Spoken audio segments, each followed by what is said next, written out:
awfully spooky out here tonight, isn't it? It's the perfect time of year to tell some ghost stories.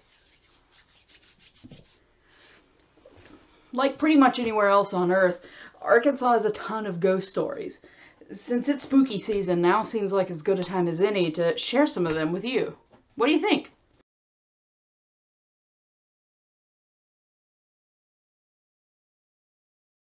On a cold and rainy night, a man driving south down Arkansas Highway 365 south of Little Rock noticed a young woman in a white dress standing along the side of the road.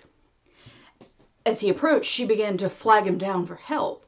He offered her a lift and draped his coat over her shoulders because she was clearly cold and soaking wet from the rain. She gave him directions to her house, and they made their way down the road. Upon arrival, the young man got out of his car and, being a gentleman, walked around to the other side of walked around to the passenger side. When he opened the door, no one was there. Confused, the young man went to the door of the house and knocked, and he told the story to the person who answered, who didn't seem surprised. They instead explained that the young woman was their daughter, who had been killed years ago in a traffic accident on the road, and every year she hitchhiked home.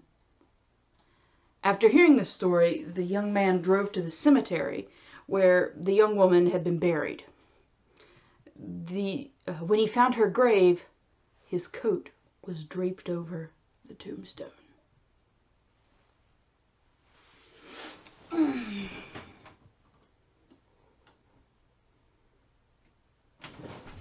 What do you mean cliche? It's a classic! Oh, okay.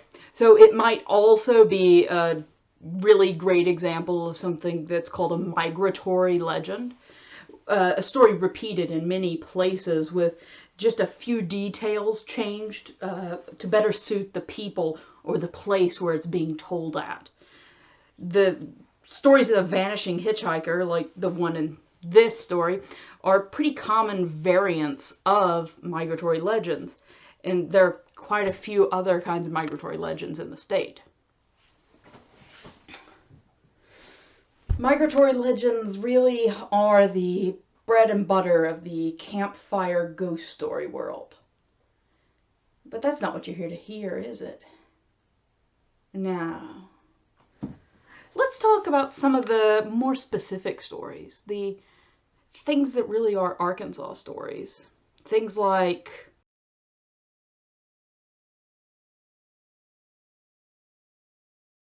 you can't get much more specifically Arkansas than the state capitol building. Maybe you don't even know about the ghost stories that take place there, but some of these stories have roots that go back even earlier than the building. Before the state capitol was there, that site was home to the Arkansas State Penitentiary. During excavation of the foundation around 1899, long-forgotten burials were unearthed and moved to another location. However, it would seem that some spirits didn't make the move along with their remains, as there are reports of disembodied voices talking in the basement, supposedly the voices of those prisoners. Another one that I may have experienced myself concerns one of the South elevators. In 1932, Representative Ira Gurley was entering an elevator when it unpredictably started moving, causing Representative Gurley to be crushed between the wall and the elevator car, killing him.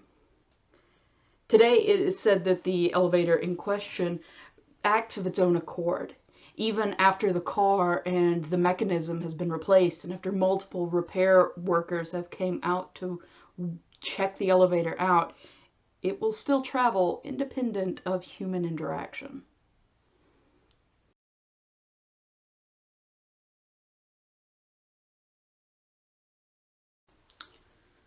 Not sure if this is gonna work, but...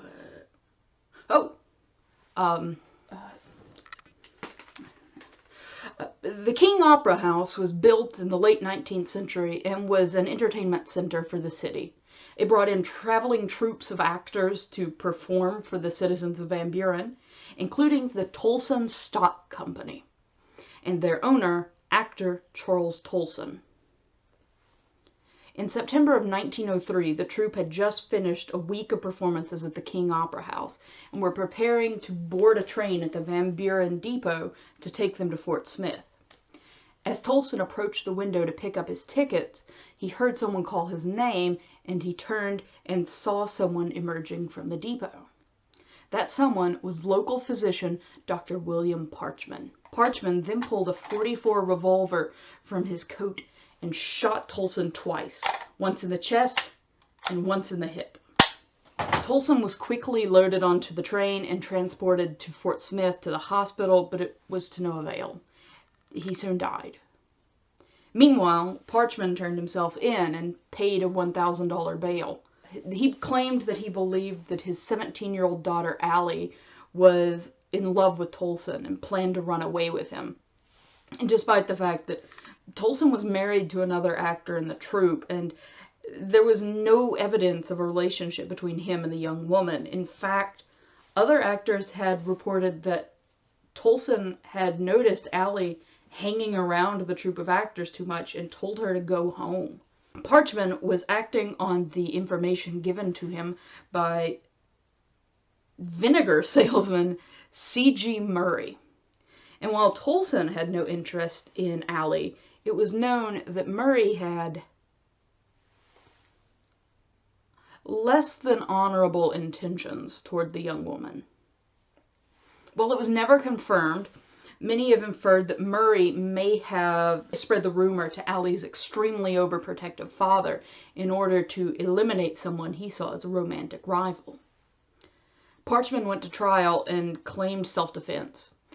Several witnesses, including Murray and Allie, were conveniently out of town at the time of the trial. And Parchman was found not guilty by reason of self-defense.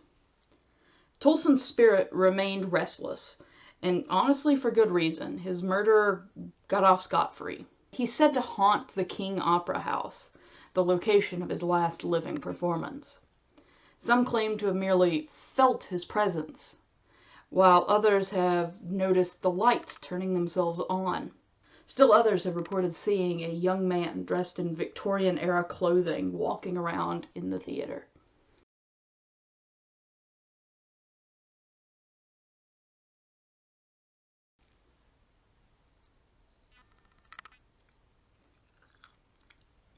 Oh, no, it's awful. This fire sucks. Oh, the most haunted house in Arkansas? Yeah, I know about the most haunted house in Arkansas. The Allen House was built by Joseph Lee Allen, a well-to-do businessman and hotel owner. He built the home in 1906 and planned for it to be the most impressive house that the southern Arkansas town had ever seen. Joe Lee and his wife Caddy raised 3 daughters, Liddell, Lonnie Lee, and Louie, in this opulent home. Joe Lee passed away in 1917, but his widow continued living in the house that he had built. On Christmas Day in 1948, Caddy was hosting a party in the house while Liddell slipped away to the master bedroom. While there, she consumed a mixture of mercury cyanide and punch. She would die of the poisoning barely more than a week later. In her grief, Caddy ordered the master bedroom sealed up, and no one entered the room for nearly 4 decades. In the mid-1950s, the rest of the home was divided into apartments and rented out by members of the Allen family. Tenants of the apartments reported all manner of strange activity, including furniture being rearranged inexplicably, things disappearing, shadowy figures, and the image of a woman sitting in the window. One couple said that they saw a closet door sitting ajar and tried to shut it, but felt something pushing back against the door. When they checked, there was nothing on the other side. The home was sold in 1985, and the master suite was reopened. The bottle of cyanide was supposedly still sitting on a shelf in the closet. In 2009, the owners of the home discovered nearly 90 letters detailing a tragic romance that Liddell had been involved in. thus providing some motivation for her actions. However, the reports of footsteps and hazy figures continue to this day.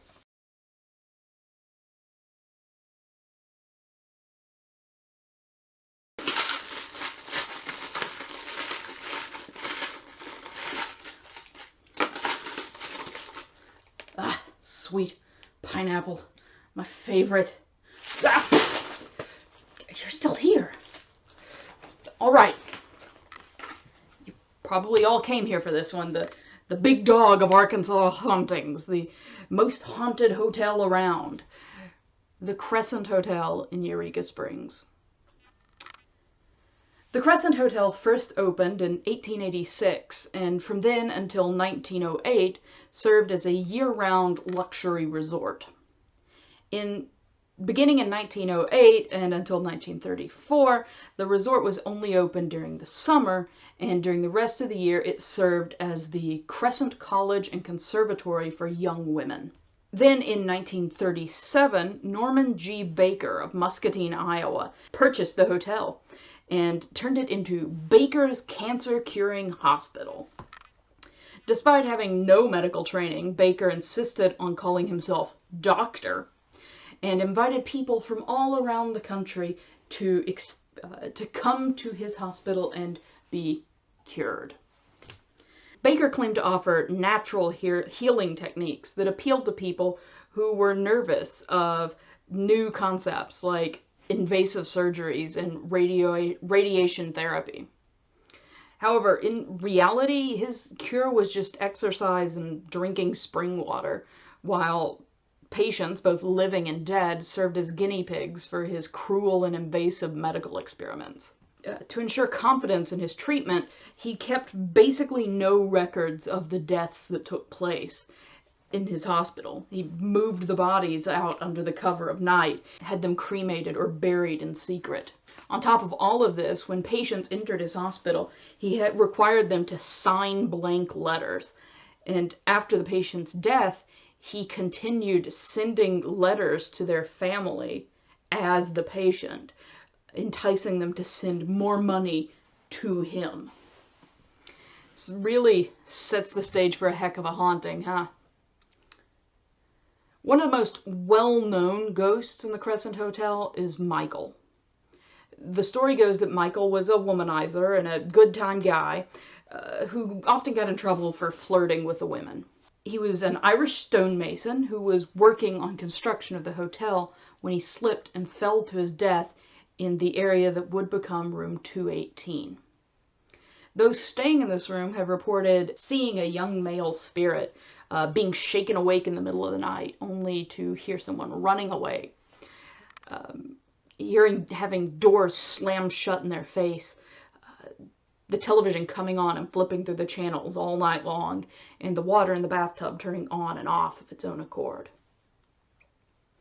Another famous ghost is hotel physician Dr. John Freeman Ellis.